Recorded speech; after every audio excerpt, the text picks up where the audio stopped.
Indra, Devi, Raghunath, Kostuba, and to everyone. Thank you for being with us.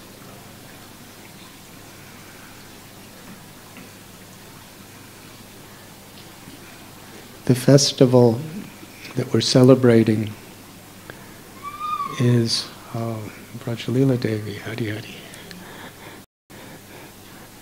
All of the people I just named and everyone else, let us welcome very open-heartedly by chanting Haribol.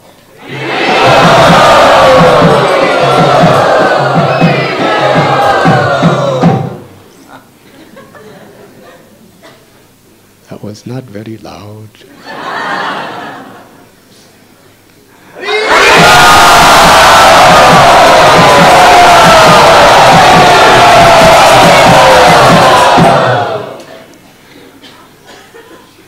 Thank you.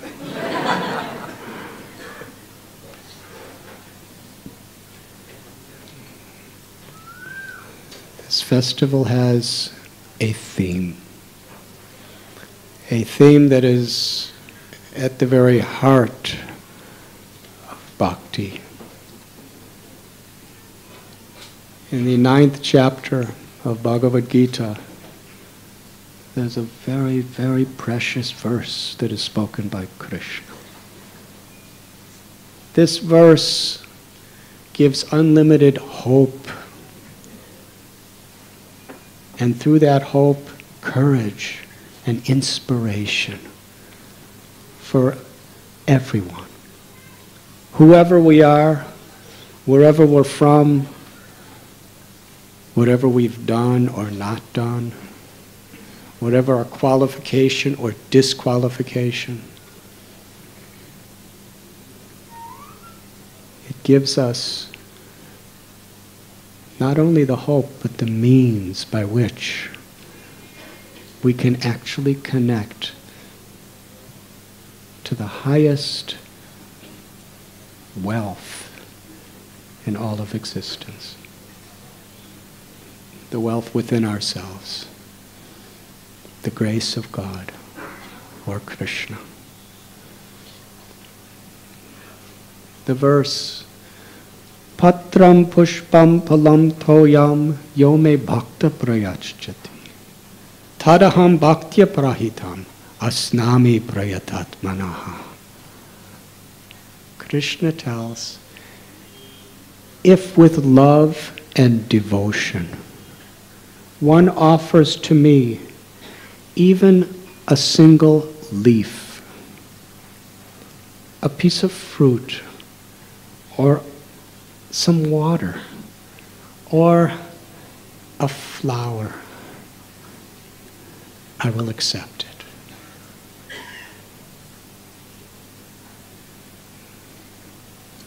In the Brahma Sutra it is said, Anandamayo Bhyashat, that there is one common quality every living being has. We are all seeking pleasure. According to the gunas or our karmas and our natures, we're looking for pleasure in different things. A deer finds pleasure in eating grass. A tiger finds pleasure in eating the deer. So they're very different states of consciousness. Some people are looking for pleasure in giving charity. Other people are looking for pleasure in robbing banks.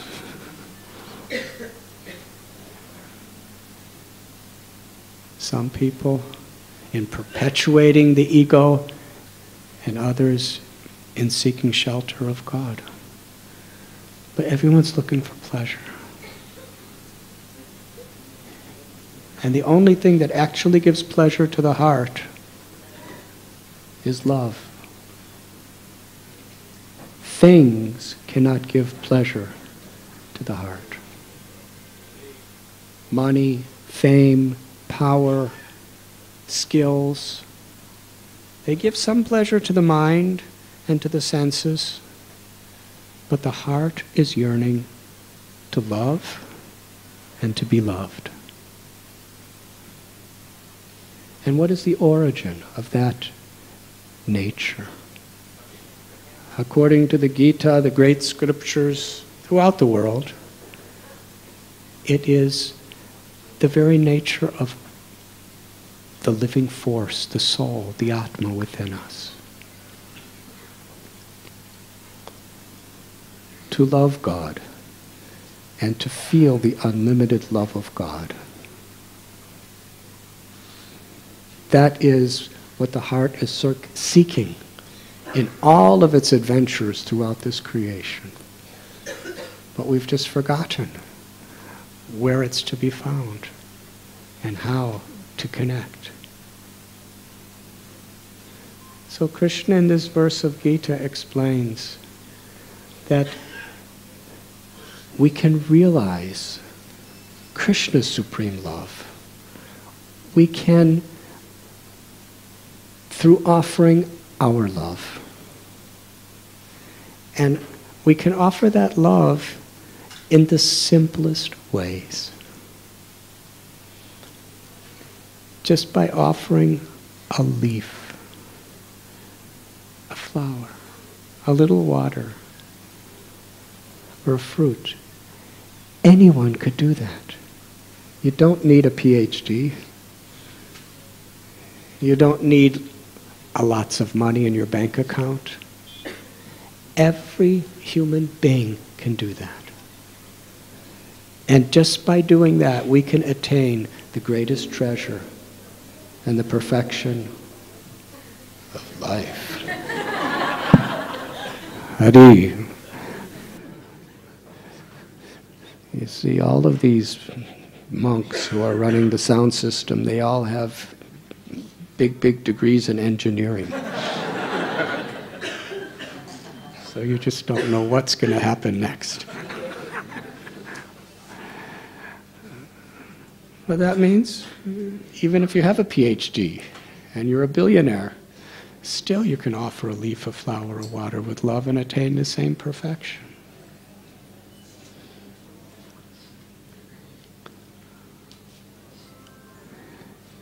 There are countless examples of this principle in our great scriptures. Today's festival is a festival by which we are all having the opportunity to offer that flower of our love to Radha and Krishna. How many of you were here this morning during the plucking of the flowers? Please raise your hands. It doesn't take a big education. But what many of you may not know is that sitting around the same little basket, just pulling a petal off a flower, and then another until the flower doesn't have petals anymore. There were little children. There were their parents, their grandparents, their great-grandparents. There were men, there were women. There were people from in all different castes, all different regions of India, people from America, from Europe, from Australia, from Ukraine, Russia. There were people, many people here, with PhDs in science and engineering and philosophy. And there were people who have no education at all. Can't even write their name. They may be simple farmers. They were all sitting around the same little circles together, plucking flowers. There was millionaires. Sometimes we have billionaires. With people who just, very, very simple villagers sitting beside each other, plucking flowers. Who's more qualified and who's less qualified? But if it's done in a spirit, and this was the meditation, that each and every one of these flower petals are going to be offered to Krishna. Each flower petal is my personal offering, one after another, of my love. You see, in the school of bhakti, this world is a divine arrangement to exchange love. We were speaking about this last night. Our very beloved, dear brother Shamdas ji had just passed away, and we went to his last rites yesterday in the area of Vrindavan at a place called Surabhikund at Govardhan. The physical body, is it Maya? Is it illusion? Is this world just an illusion? In the path of bhakti, it's real. The illusion is our misconception of it. When we think, I am this body, that's an illusion, because we are the immortal soul. But this body is created by God's energy. The body doesn't die, it just gets transformed. And the soul doesn't die, it just goes somewhere else. So what is death? Death is just when the soul departs from one body to go to another place. It's a transition. Why even saintly people cry when the body dies of a loved one? You see, there's the pain of tears in illusion, and there's the pain of tears in truth. They may look the same, but they're coming from a completely different part of the heart. They're coming from a different realization. The pain of the tears when we're in illusion is we're thinking, I am this body, I am this mind, and this person is this body and mind, and now they're gone. And death is something so final, they're gone forever. It's a void. It's a tragic loss. They no longer exist. But sorrow in truth is to understand that I am an eternal part of God. And my loved one who has passed from this world is immortal. And if they're good people, they're being elevated. And if they're self-realized people, they're going back to that pure liberated position of the pastimes of the Lord.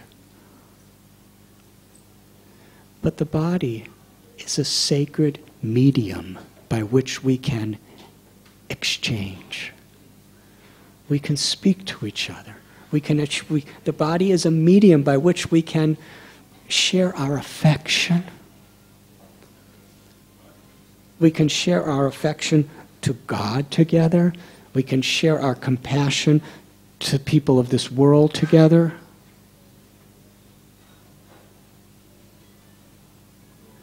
And therefore it's sacred. We could inspire one another. And now that medium is gone. So in certain ways, it's more painful to the heart, because there's such a higher purpose of the love that we have for each other. But the difference is that pain is actually an ananda. It's an ecstasy. It's a way of celebrating, offering our gratitude and our love to that departed soul. And the tears that flow in that consciousness are like pure water that nourishes the flower of our relationship with that immortal soul, of our connection. And in the same way, in a similar way, the things of this world They're always changing, always under the influence of time. But with each moment, we have the opportunity to express our love for Krishna, for Ram, for God, to reciprocate with the Lord's love. The flowers that grow. How long does a flower live? And when you pluck a flower petal, how long does it last? But that one little flower petal, for that moment that you offer it to Krishna with love, can actually open the doors to the highest perfection of self-realization to you. To offer that flower petal with love, according to the Gita, yogi nama pisara vesham madkatena antaratmana shadavan bhajateyo mam same yukta mata. It's the perfection of samadhi. It's the highest yoga. To just render that service. So everything in this world, our body, our mind, our intelligence, our skills, our wealth, the fruits, the flowers, the metals, the bricks, whatever it may be, it's a facility to reciprocate love.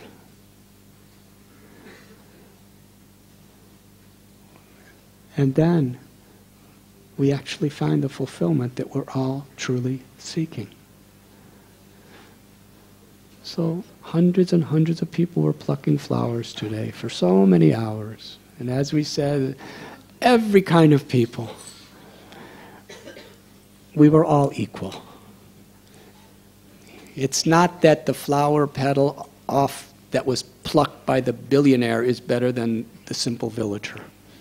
It's not that the flower petal plucked by the simple villager is better than the billionaire.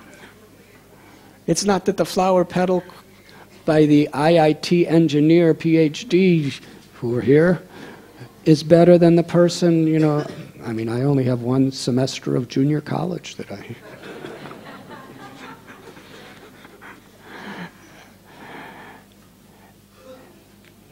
What gives the flower petal value is not our qualifications or not disqualifications. It's not a matter of whether we're male or female or black or white or red or yellow or brown or any other color. It's the sincerity of our devotion. And we've all taken those flower petals, which is a meditation. I wanted to tell you this while you were plucking this morning, but I was in Vrindavan. As you're, Krishna, I'm offering you my heart. I'm offering you my intent to please you, to serve you. I'm offering you my intent to be an instrument of your grace in this world as I offer you this flower petal. And then all the flower petal gets mixed in a basket with so many other people's flower petals. And then those baskets are going to get mixed with all the other baskets. How many pounds or tons of flowers? There was 1 ton of flower petals. That's 2,000 pounds or kilos? 2,000 pounds. Anyways, 1,000 kilos. So they're all merged. And I'm wondering if you're going to say, oh, that was my flower petal. You won't even know which one was yours and which one was anybody's. Because this is a sense of oneness in bhakti. Our hearts become one when we share that same purpose of loving seva. Our hearts become one in that spirit. And the collective devotion of so many people is the offering that is being made. Hundreds, thousands of people's love, their devotion. That's the idea of Sankirtan. Sankirtan means together we are chanting God's names. There's japa, where we chant privately. There's bhajan, which may be just individually or with some others. But Sankirtan means when many people are coming together, where our hearts become one in the unity of our intent to give, to surrender to God's names, to offer our love through the chanting of the Lord's names. Lord Chaitanya taught that the perfect kirtan is like the offering of the flower petal. Every syllable of every name is an offering of our gratitude to Krishna, to Radha, to Ram, to Sita, for everything that they've given me and for being the ultimate, supremely beautiful object of my love in all circumstances. And when we all chant together very sincerely with that intent, what a beautiful offering it is. So kirtan is a pushabhishek. It's an offering of our joint flowers of love. And even if you didn't pluck any flower petals, your kirtan is offering a shower of devotion. It is so simple.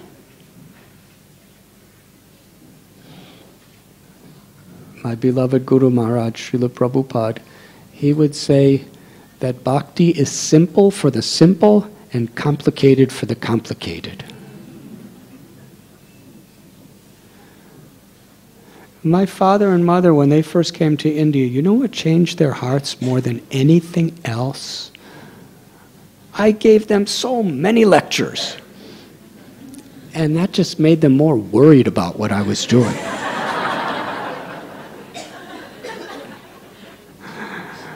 They politely listened, but thought, oh, God. Then I stopped giving them lectures, and I was just nice to them. And then they said, oh, this is very nice what you're doing. And then they came to India. And they met people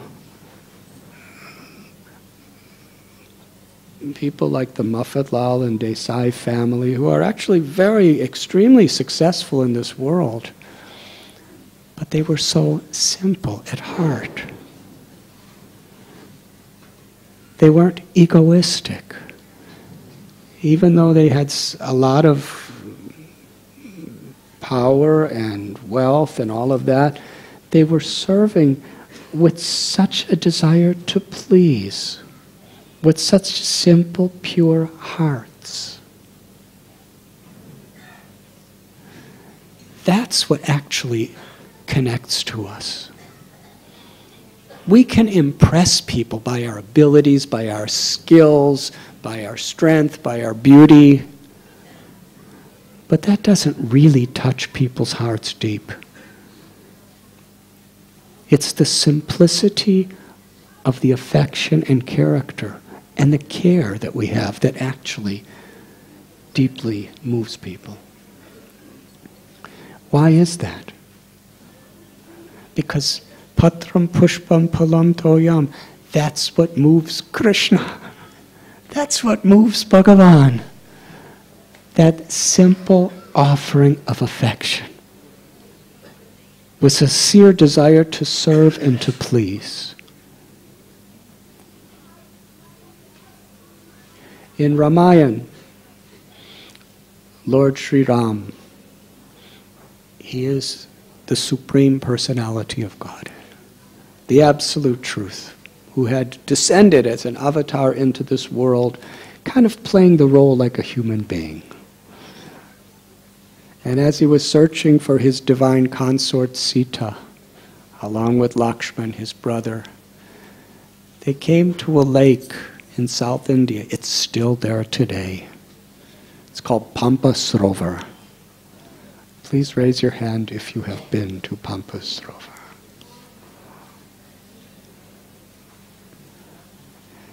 Just close to it is the birthplace of Hanuman. Kishkinda Kshetra. On the banks of Pampasrovar, it's still there today, and the cave where this one lady was living is still there. Someday when we have more time, I'd like to tell you the fuller story. But we got there at night, and we've been reading about it, and I gave a whole lecture about it, and everyone was so eager to bathe in Pampasarovar because it has such an incredible history. It was dark, and we went to take our bath in it, and one of the local people said, there are crocodiles, man-eating crocodiles in this lake. We came all the way, and they said they especially come out at night. We couldn't see.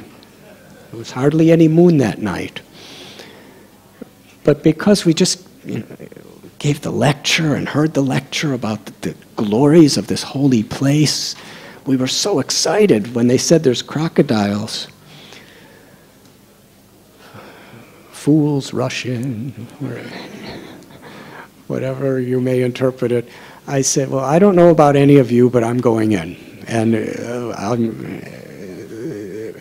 if we go in and we know those crocodiles are there, then we're going to really take a very serious bath while taking shelter of the Lord. It's not going to be a ritualistic bath. So we all went in, and we couldn't see if anybody was getting eaten by crocodiles or not because it was dark. But anyways, somehow the crocodiles were very nice that day. But on the banks of that lake is the cave where Shabari lived. Ram met her. She was very old. By social standards in India, she was an outcast. She had absolutely no literacy, education. She was very poor, lived in the jungle. But she connected with her guru named Matanga Rishi. And he had many sages there, and she lived among them. And at a certain point, Matanga Rishi and all of his followers decided it's time for us to go to Vaikuntha, the spiritual world. So they said, Shabari, you haven't yet your practice of yoga, your practice of gyan, your practice of bhakti is still so incomplete. The only way you can join us is through grace. And Ram and Lakshman, because Matanga Rishi could see the future, they will come here after some years. When you serve them and please them and they shower their grace upon you, then you will become spiritually enlightened. You will perfect your self-realization and be fit for this highest liberation. So they all left. And she was alone, waiting, waiting, and waiting. Every moment she was just, will Ram come? Will Ram? That lolyam, that sense of eagerness, completely purified her. And when Ram did come, she's in the middle of this jungle. She wanted to offer him something. But what is there to offer? She gathered whatever little fruits and berries she could get. And she offered them to Ram with her heart. And for Ram, it was a glorious feast, because she was offering it with such an intent of love to please him. And just by offering those fruits in that state of yoga, bhakti, Ram granted her the supreme perfection. By his grace, he enlightened her heart fully. And she returned to the spiritual world. There's a similar story in Krishna's pastimes. When Krishna was just a little boy, he was about 3 years old. And in those days there wasn't currency. This is 5,000 years ago. He used to see his mother barter by giving some grains that they would grow in their fields to buy something. So this lady came from the forest. Simple lady, just lived in the jungle. And she just picked some fruits in the forest. She had a little hut where she would store them. And she came into the village Krishna was living, Gokul. And she cried out, "Does anyone want to buy fruits? Does anyone want to buy fruits?" And little Gopal, he just grabbed a handful of grains and was so excited to get fruits. He was running, and as he was running, the fruits were coming because he was just a little child. His hand was so small and so soft. And the grains were falling from between his fingers and falling from the sides of his hand. And he ran up to the fruit vendor and said, "Here, give me fruit." And she looked, and there was like 1 or 2 grains of wheat. What is the value? But as she looked at Gopal, he was so beautiful. The grace that was pouring from his loving eyes upon her melted her heart. She just wanted to please him. That's all. That was her only goal in life right now, was just to make this child happy, to make this child smile. And she said, "I'll give you as many fruits as you can hold." And little Gopal put his arms up, and she filled his arms with fruits, and they were like a little mountain of fruits. And he ran home so happy, he smiled at her. That smile of Krishna was the greatest wealth of her life. You know what happened? Because this very, very poor little lady in the jungle gave those fruits to Krishna, her basket filled up, overflowing with pure diamonds, emeralds, rubies, lapis lazulis, gold, silver, pure pearls like they used to be. But she didn't even notice it. She got so much happiness making Krishna happy. The only thing in her mind was, I have to get more fruits, and I have to give him more. So she picked up her basket and ran back into the forest. And she didn't even notice that her basket was so heavy. This is her enthusiasm. And she picked so many more fruits. And when she went to put it in the basket, she saw that her basket was filled with all these precious jewels. And you know what she did? She just dumped them out. They were an obstacle to her. She just dumped them all out and filled the basket and ran back for Krishna. There's such a paramdrasvanivartate, such a higher taste in pleasing God than anything we can possibly acquire in life. Greed, acquisitions of material things, it's like fire. The more you feed it, the more it needs. So she ran back with her basket of fruits, and she ran to Krishna's house and said, "Gopal, Gopal, I have more for you." And he came running out, and he was smiling even more and more and more. And that was the perfection of her life. She attained prema. Param mukti, the supreme mukti she attained, just by offering those fruits without expecting anything in return. She just wanted to please.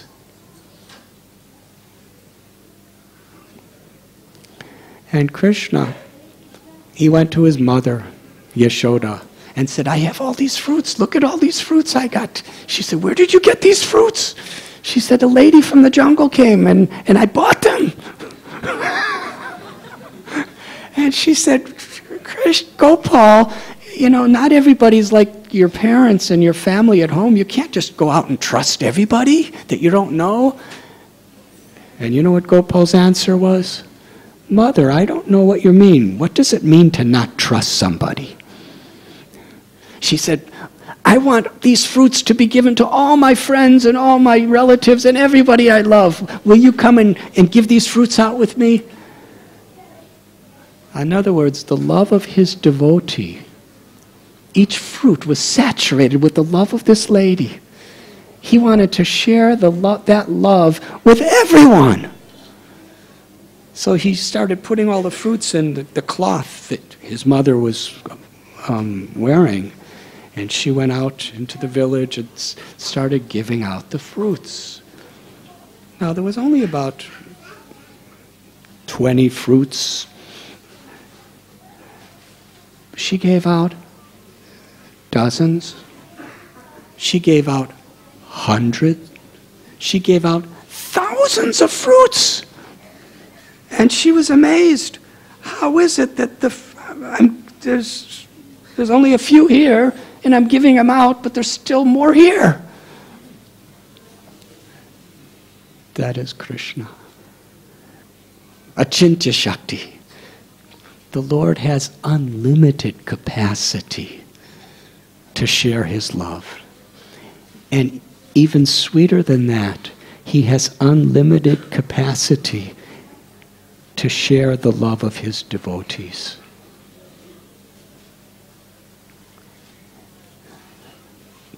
The secret of all secrets, according to Gita, Raja Vidya Raja Guyam,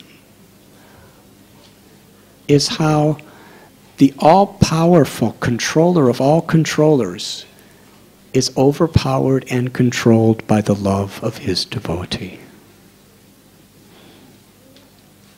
Whether it's a simple fruit seller, whether it's Shabari.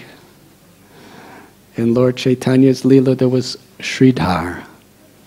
He would sell banana leaves. And sometimes even had some bananas to sell. And every day Krishna or Ram appeared in this age of Kali as Sri Chaitanya Mahaprabhu. And he also played the role of just a little boy. They thought he was just a little boy.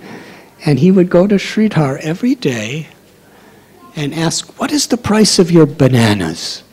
And Sridhar, he was so generous. He would sell his bananas for the cheapest possible price, just to get by. And he would give the price. And Nimai would say, I will give you half. Sridhar said, I can't do that. He said, then I'll just take them for nothing. Every day, Nimai would go to Sridhar and argue the price of bananas for 2 to 3 hours. This was an exchange of love. And Sridhar would sit on the ground just all day just waiting for Nimai to come to argue with him. He didn't know he was God, but so much love, so much devotion, so much ecstasy just thinking of Nimai, what to speak of seeing Nimai, what to speak of arguing with Nimai. Sridhar was so poor. One day Nimai said to him, Nimai is the name of Lord Chaitanya because he was born under a neem tree. He said, why do you worship Krishna? Why are you always chanting Krishna's names? What has Krishna done for you? Look at your clothes. They're so old and they have so many holes in them and you just tie knots to put them together.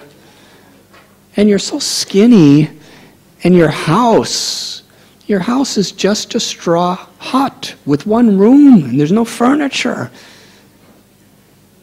What is Krishna doing for you? You're doing everything for him. And Sridhar blissfully said, in my life I have learned that a king is living in a great palace with wonderful clothes and ornaments and eating the finest foods. And a bird is living in a little straw nest. And he wears the same old feathers every day. And he just eats some seeds. But as far as I could see, they're both passing their lives in the same way. I really see little difference. I'm happy chanting Krishna's names. I don't need anything else. I'm happy pleasing Krishna. And Nimai said, "You are the wealthiest man on earth, but you're hiding your treasure. And someday I am going to reveal it to the world." And years later, Sri Chaitanya revealed himself as Krishna, as Ram, as the avatar. And one day he was giving any benediction to all people who came before him. And he called Sridhar. And he revealed his form of Krishna to Sridhar. In fact, because of the flower festival, all these paintings are covered with plastic. But tomorrow, if you come, you'll see a painting of this pastime I'm speaking. And Lord Chaitanya said to Sridhar, "I will give you anything you like." Sridhar said, "I don't want anything." The Lord said, "You're so poor. I will give you a kingdom. I will give you a palace. I will give you a whole country. Anything you want." Sridhar said, "I don't want that."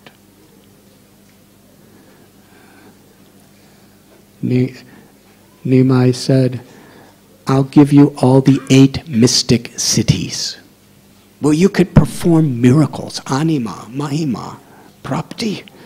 You could become big, you could become small, you could create anything you want with the chanting of a mantra. You could travel to the sun by just jumping on a sun ray. You can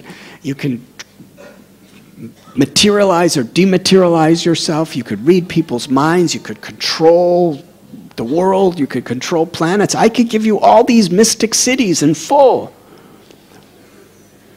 Take it." Sridhar said, "That will just be a disturbance to me. I don't want." "I'll give you mukti. I'll give you liberation. No more suffering ever again." He said, "I don't want mukti." The Lord said, "Ask something." Sridhar said, "Please don't be disturbed. I don't want anything. I'm happy as I am." The Lord said, "I'm not disturbed." And Sridhar said, I'm happy just pleasing you. And the Lord said, "I'll be pleased if you ask for something." He said, "All right, if it really pleases you that I ask for something." The Lord said, "I will give you elevation to Goloka Vrindavan, the spiritual world, to enter into my eternal pastimes. Ask something." He said, "I ask one thing.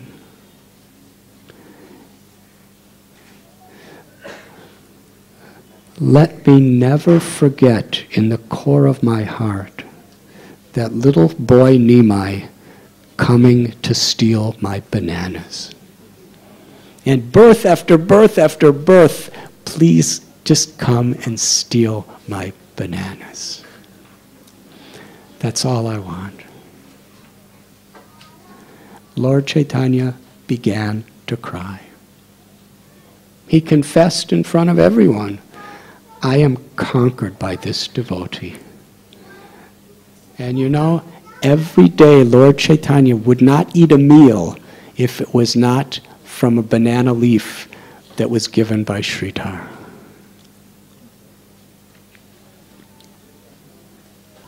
And in this way he revealed the treasure.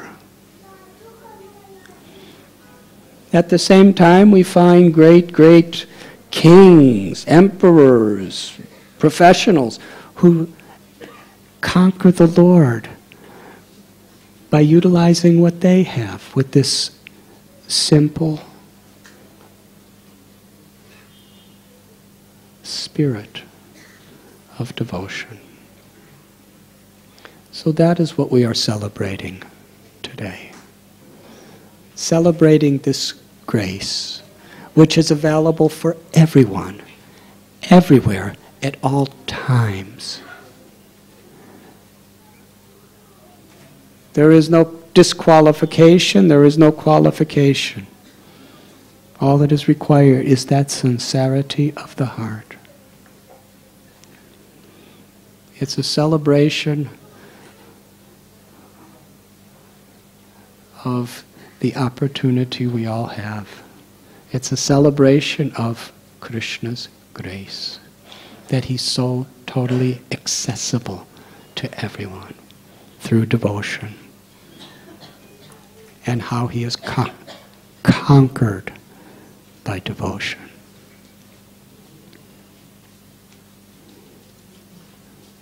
So in our chanting,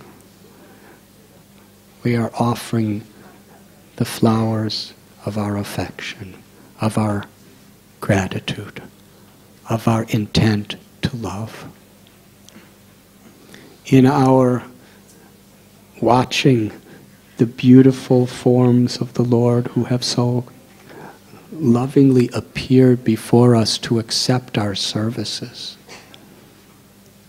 as we see them being showered by the love of their devotees, sometimes they may even get kind of buried by the love of their devotees in these soft, gentle flowers. That's our happiness. To be happy seeing that, to be happy seeing Krishna accepting our love is such an intimate form of yoga. And it's so purifying to our very hearts. And these flowers are from all over India. All the roses are from Vrindavan, grown by the Brijavasis. And where else are the flowers coming from? From South India, the jasmines and other fragrant flowers. And so many flowers from our eco-village. Many of you will be going there with us on Monday. So at this time, let us be in the mood of a meditation of devotion. Finding joy in seeing the flowers of the devotees' love, the combined love of everyone being offered to Krishna. And singing very, very joyfully. Thank you very much.